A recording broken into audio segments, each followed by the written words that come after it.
మీరు ప్రతిరోజు ఇలాగే దేవుని వాక్యాలతో బలపరచబడాలి అనుకుంటే మా ఛానల్ని సబ్స్క్రైబ్ చేసుకోండి. అలాగే పక్కన బెల్ ఐకాన్ని యాక్టివేట్ చేసుకోండి. అలాగే మీ స్నేహితులకు, మీ సన్నిహితులకు మా ఈ ఛానల్ని షేర్ చేసి ప్రతిరోజు ప్రతిదినం దేవుని వాక్యాన్ని వారికి ప్రకటించుటకు సహాయం చేయండి. దేవుని బిడ్డలందరికీ నా హృదయపూర్వక వందనాలు. ఉదయకాలం దేవుని యొక్క వాగ్దానం ధ్యానం చేసుకున్నాము. యెషయా గ్రంథం 61వ అధ్యాయము 3వ వచనము. సియోనులో దుఃఖించి వారికి ఉల్లాస వస్త్రము ధరింపజేయుటకును, బూడిదకు ప్రతిగా పూదండను, దుఃఖమునకు ప్రతిగా ఆనంద తైలమును, భారభరితమైన ఆత్మకు ప్రతిగా స్తుతి వస్త్రమును వారికి ఇచ్చుటకును ఆయన నన్ను పంపి ఉన్నాడు. దేవుడు ఒక వాగ్దానం మన పట్ల చేస్తున్నాడు.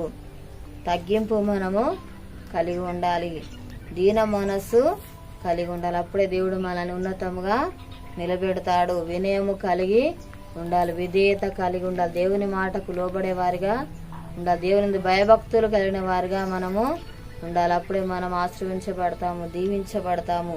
ప్రతి పరిస్థితిలో దేవుడు మనకు సహాయము చేస్తాడు.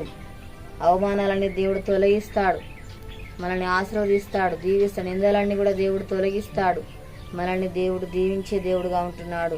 భారభరితమైన ఆత్మకు ప్రతిగా దేవుడు స్తుతి వస్త్రమును ధరింపజేస్తాడు. ఉల్లాస వస్త్రములు దేవుడు మనకు ధరింపజేసే దేవుడుగా ఉంటున్నాడు. ప్రతికూలతలన్నీ కూడా దేవుడు తొలగిస్తాడు. మనకు కావాల్సిన ఇవులన్నీ కూడా అనుగ్రహిస్తాడు. మనల్ని పోషించే దేవుడుగా ఉంటున్నాడు. మనల్ని సంరక్షిస్తాడు, భద్రపరుస్తాడు. అనుక్షణం దేవుడు మనల్ని కాపాడే దేవుడుగా ఉంటున్నాడు.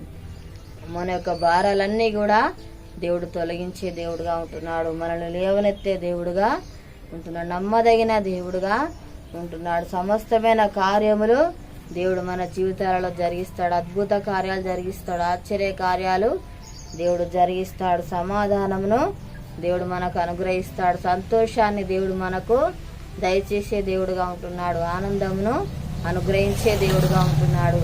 ప్రార్థన చేసుకుందాము. స్తోత్రం తండ్రి, పరిశుద్ధుడా, గొప్ప దేవానికి వందనాలు ప్రభా. అయా దుఃఖంను తొలగించి సంతోషం అనుగ్రహించేవాడు తనకి స్తోత్రాలు ప్రభా. తండ్రి నీకు వందనాలయ్యా. దేవానికి స్తోత్రాలు ప్రభా. మాకు నాయన సమాధానం ఇచ్చేవాడు, తను నెమ్మది దయచేవాడు తనకి స్తోత్రాలు తండ్రి.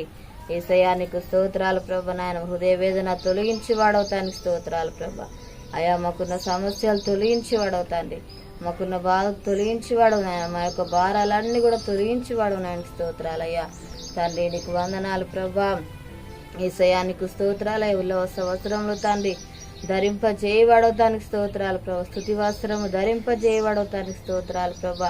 అయ్యా నీకు వందనాలయ్యా. తండ్రి నీకు స్తోత్రాలు ప్రభా. మా జీవితాలలో అద్భుత కార్యాలు, ఆశ్చర్య కార్యాలు జరిగించేవాడవు తండ్రి. సూచక్రియలు, మహత్కార్యములు చేయవాడవు తండ్రి. యేసయ్యా నీకు స్తోత్రాలు చెల్లిస్తున్న ప్రభా. నాయన తండ్రి నీకు వందనాలు. మా దేశాన్ని కనుకరించండి అయ్యా నీకు స్తోత్రాలు. ప్రతి ఒక్కరికి మారు మనసు రక్షణ దయచేయి ప్రభా నీకు స్తోత్రాలు. అనారోగ్యంతో ఉన్న బిడ్డలు స్వస్థపరచండి అయ్యా నీకు స్తోత్రాలు తండ్రి. అప్పులతో బాధపడుతున్న బిడ్డలను దర్శించు తండ్రి. వారికి అప్పులు తీర్చి ఆస్వాదించు, దీవించు నాయనికి స్తోత్రాలు ప్రభా. యేసయ్యా ఎవరే బాధలు సమస్యలో ఉన్నారో వారు దర్శించు నాయన. వారికి ఉన్న బాధ సమస్యలు తొలగించు ప్రభా నీకు స్తోత్రాలు నాయన తండ్రి. అయ్యా నీకు స్తోత్రాలు ప్రభు. యొక్క వాగ్దానం నాయన ప్రతి ఒక్కరి జీవితాలలో ప్రభా నెరవేర్చి మహిమ పొందమని యేసు నామమున అడుగుచున్నాము తండ్రి, ఆమేన్. ఈ ఉదయకాలం ఈ వాగ్దానం ఎత్తిపట్టి ప్రార్థన చేయండి. దేవుడు ఆ రీతిగా మన జీవితాల్లో అద్భుత కార్యాలు జరిగిస్తాడు. రేపు పుట్టినరోజు జరుపుకున్న వారికి, పెళ్ళి జరుపుకున్న వారికి నా హృదయపూర్వక శుభాకాంక్షలు తెలియజేస్తున్నాను. దేవుడు మిమ్మల్ని దీవించుగాక, ఆమేన్. ఈ ఛానల్ లైక్ చేయండి, సబ్స్క్రైబ్ చేయండి, అనేకులకు షేర్ చేయండి. దేవుడు మిమ్మల్ని దీవించుగాక, ఆమేన్.